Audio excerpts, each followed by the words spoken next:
Hello guys, what's up? So ayan guys, so sa wakas nakalabas na rin. Sinasama ng mga amo dito.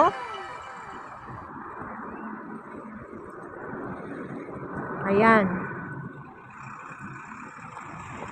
Nakawala sa loob ng bahay ng amo.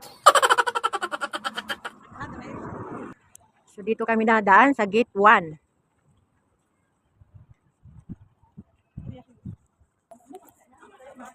Ayan, so papasok na kami guys. Alas, madam ka, MC. So dito guys. So maganda dito pag may pera ka, pero kung wala, manahimik ka. Ha? Oo nga eh. Excuse me, walang pera. Di ako mabidyo kita kasi kaganito ako lahat. So ayan. Ang ganda dito guys.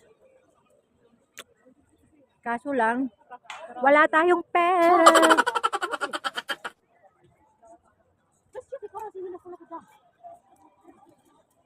Oh yes.